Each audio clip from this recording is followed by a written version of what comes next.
Hi, I'm your friend Claude, and this is another When It Was New movie review. Today we're talking about Godzilla Minus One, the brand new Godzilla movie from Toho, the original Japanese studio who created and first released Godzilla onto the world in 1954. This movie is not a remake of that one, but it is very much in that vein.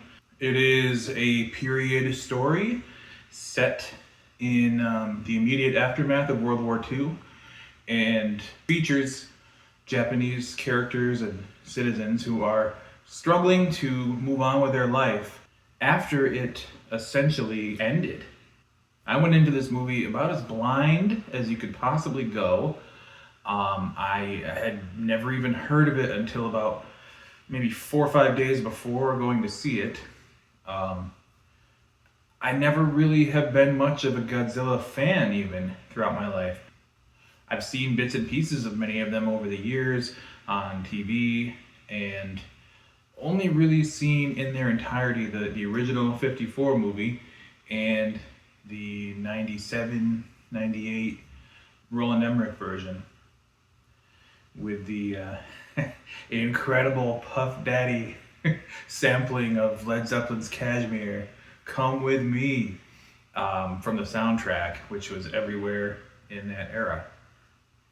So, I almost didn't get to see this movie as my local theater. For the second time this year, I attempted to see a movie in my immediate area, and it was closed for some technical reason. The first time for renovations of the snack concession area, and this time for a power outage of some kind.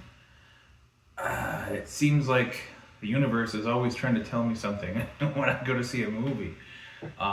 However, in about 2 or 3 towns over, in a much bigger, much more modern theater complex, I did get to see Godzilla Minus One, and it turns out it was a blessing in disguise because seeing this movie in anything less than the most premier sound and visual presentation you can afford is really doing yourself a disservice. I think it does the movie a disservice too. This movie deserves to be seen in the highest end way that you can possibly get a hold of. In my life, among my friends and my family, people that have known me throughout the years, I am considered a bit of a movie curmudgeon. Someone who is, in their minds, unnecessarily harsh sometimes on modern movies and modern entertainment in general. I feel like I have very clear standards that I just do not wish to compromise on. I'm not interested in lowering the bar. This mindset often leaves me disappointed after seeing modern movies, so much so that I really have just come to accept that it is my cross to bear, it is my personal curse. That said, Godzilla Minus One meets my standards and pole vaults over top of them. I didn't have to lower the bar an inch. It made me want to raise the bar. This movie is beyond fantastic. It is everything that a movie could be, and I feel should be, and it reminded me of why I have these standards in the first place. What entertainment can be when you put thought and attention to detail and care and craftsmanship into the story that you're telling and into the way it's presented. There's a lot of talk out there now about how little this movie cost to make.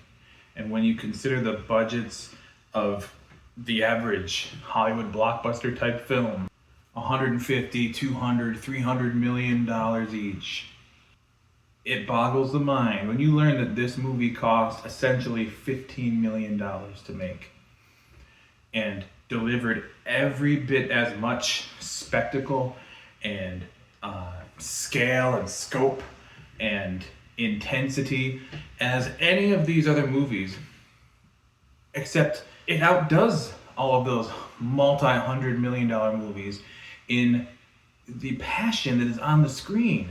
And the special effects, while obviously needing to be computer generated, aren't so computer generated that it's distracting. You actually still get to immerse yourself in the visual story that it's telling you, the visual world that it's creating. This is the way a movie is supposed to operate and make you feel. You're supposed to be able to suspend your disbelief. Godzilla Minus One provides that in a way that I haven't experienced in a long, long time. Godzilla himself in this movie is tangible and is frightening and is enthralling at the same time, where you are simultaneously afraid and engrossed. That's something that I've noticed only the best movies can truly pull off. But the overall story that's being told here, and the one that ties the moments in between Godzilla appearances together, is a very guttural, base level human story about survival, about grief, about fear, about regret. All of these absolutely basic human emotions. And it's not done in a way that is sappy or just maudlin and making you want to check your watch. Like, when's Godzilla coming back? This is a story that appeals to you at your most human level. And you really get caught up in the drama of the lives of these characters and become invested in the outcome and seeing how they progress. All of this combined creates a movie-going experience that is second to none in terms of what's available in theaters at the time that Godzilla is playing. And honestly, it's been years and years since I can even think of something that's come remotely close to making me leave the theater feeling this satisfied and entertained and just vibrating with energy about what I just saw. Some titles in the recent past that came close for me were Knives Out, the original Knives Out. But that's really due to the nature of the murder mystery story. You can only really feel that way once. Another movie that I felt similarly about was The Grand Budapest Hotel. And that's one I can still watch and feel, invested in a way that it has replay value. Godzilla has a ton of replay value.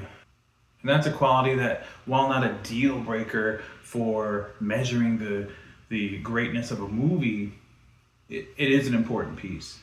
That said, do whatever you have to do to go and see this movie in a quality theater with fantastic sound and really nice visuals. I'm telling you, whether you gotta sell your soul, you gotta make a deal to promise your firstborn to somebody, betray your mother on her deathbed, or even drive a little farther to go to a nice theater, whatever it is, make sure you do it. Make sure you do it soon. This isn't a super widespread release. This isn't in as many theaters as the average blockbuster gets distributed to.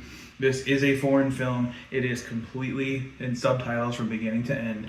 None of that matters. Go and see this movie. In terms of a rating, I have to give it a 9.3. Do not miss this movie. Until next time, I'll see you when it's new.